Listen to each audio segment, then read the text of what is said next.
یہودی جو مذہب ہے، نام جو ہے آپ یہودی سنتے ہیں، یہ دراصل حضرت یعقوب علیہ السلام کے 12 بیٹے تھے، ان میں سے بڑے بیٹے کا نام یہودا تھا۔ یعقوب علیہ السلام نبی ہیں اللہ کے، جن کا نام عبرانی زبان میں اسرائیل ہے، اسرائیل۔ ان کے بیٹوں کو بنی اسرائیل کہتے ہیں۔ وہ 12 بیٹے تھے یعقوب علیہ السلام کے، انہی میں سے ایک بڑے بیٹے یہودا تھے، یا بیچ میں کوئی ایک بیٹے کا نام یہودا تھا۔ اسی نام سے جو بھی بنی اسرائیل ہوتا اسے یہودی کہا جانے لگا۔ یہودی ایک قوم کا نام ہو گیا، وہ اب اس کو انگلش میں جیوز کہتے ہیں آج۔ جیوز یہ دنیا کی شریر قوم ہے، بڑی شریر قوم ہے۔ پہلے یہ لوگوں نے نبیوں کا قتل کیا ہے۔ ان کے بارے میں کیونکہ میں وہی باتیں کر رہا ہوں جو قرآن کہہ رہا ہے۔ اگر آپ کہیں گے بہت کٹر پنتھی ہو جائے گی تو پھر قرآن کو بھی بند کرنا پڑے گا۔ قرآن کہتا ہے یقتلون النبیین بغیر حق، یہ ناحق نبیوں کا قتل کرتے تھے۔ جب قرآن ان کی باتیں بیان کر رہا ہے تو میں کیوں نہ بیان کروں؟ یہ شریر قوم تھے، حق بات کو کبھی تسلیم نہیں کرتے تھے۔ بہرحال زکریا علیہ السلام کے قاتل یہ ہیں، یحییٰ علیہ السلام کے قاتل یہ ہیں، اور عیسیٰ علیہ السلام کو سولی پر چڑھانے کے سارے بندوبست انہی نے کیا۔ یہ بات مجھ سے نہیں، عیسائیوں سے جا کے پوچھ لو، ان سے پوچھنا جیزس کو کون سولی پر چڑھایا تھا، جبکہ ہمارا عقیدہ ہے کہ عیسیٰ علیہ السلام کو سولی نہیں دی گئی۔ ہمارا عقیدہ ہے، قرآن سے ثابت ہے، اس پر میں بعد میں گفتگو کرتا ہوں۔ لیکن یہ یہودی قوم بڑی پرانی ہے، یعقوب علیہ السلام سے چل رہی ہے، ٹھیک ہے، کافی پرانی۔ یہ مانتے کس کتاب کو؟ کسی بھی دین کو، کسی بھی مذہب سے ہم کو اگر بات کرنا ہے تو اس کی جو مقدس کتاب ہے اسی سے بات کرنا۔ میں بھی انہی سے بات کروں گا، ہوائی فائرنگ نہیں۔ جو مقدس کتاب تمہارے نزدیک ہے اسی کی باتیں اگر میں رکھتا ہوں۔ یہاں محفل میں اتنا وقت نہیں ہوتا، تھوڑی تھوڑی جھلکیاں میں دے کر کے جاؤں گا تاکہ جو ریسرچ اسکالر ہیں وہ اس کو آگے بڑھائیں اور پھر اپنی تحقیق سے لوگوں کے سامنے یہ باتوں کو لائیں۔ یہودی قوم جس کتاب کو مقدس مانتی ہے وہ تورات ہے، جو موسیٰ علیہ السلام پر نازل ہوئی، اور زبور ہے جو حضرت داؤد علیہ السلام پر نازل ہوئی۔ ان کتابوں کے مجموعے کو آج انگلش میں اولڈ ٹیسٹمنٹ کہا جاتا ہے۔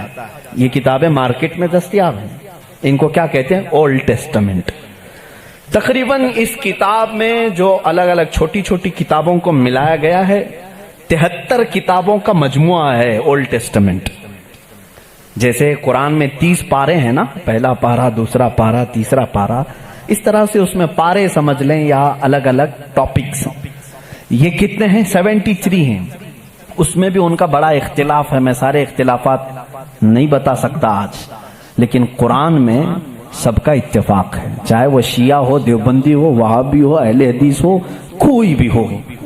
جو عقیدہ ہم رکھتے ہیں اہل سنت و جماعت کے قرآن کے 30 پارے ہیں، سب کا اس بات پر اتفاق ہے۔ لیکن اولڈ ٹیسٹمنٹ پر سب کا اتفاق نہیں، ان میں سے کچھ مذہب 73 مانتے ہیں، کچھ 66 مانتے ہیں، 66 مانتے ہیں، کچھ لوگ 27 مانتے ہیں۔ بہرحال اولڈ ٹیسٹمنٹ میں ایک باب ہے جس کو استثناء کہتے ہیں، ایک پارے کا نام ہے، ایک کتاب کا، ایک جز کا، جس کو ڈیوٹرونومی انگلش میں کہتے ہیں۔ اس میں ایک آیت آئی ہے۔ آیت ظاہر سی بات ہے اللہ کی ہے، آیت اللہ کی ہے اور موسیٰ علیہ السلام پر نازل ہو رہی ہے۔ اللہ تعالیٰ فرما رہا ہے، اے موسیٰ، میں تمہارے بعد تمہارے بھائیوں میں، بھائیوں سے مراد نبیوں میں، ایک ایسا نبی بھیجوں گا جو تمہاری ہی طرح سے ہوگا، تمہاری ہی طرح سے ہوگا، لیکن میں اس کے منہ میں اپنی زبان رکھ دوں گا۔ اور دوسری آیت آتی ہے کہ وہ فاران کی چوٹیوں سے چمکے گا۔ یہ فاران کیا ہے؟ یہ فاران کی چوٹیاں کہتے ہیں مکہ مکرمہ میں جو اب پہاڑ ہے، جبل کعبہ جو خانہ کعبہ کے قریب، انہوں نے اس کو سب ختم کر دیا، آج وہاں پر بادشاہوں کے محلات بنے ہوئے ہیں۔ وہاں فاران کی چوٹیاں کہا جاتا تھا کہ وہ مکہ کا ایک پہاڑ ہے، اور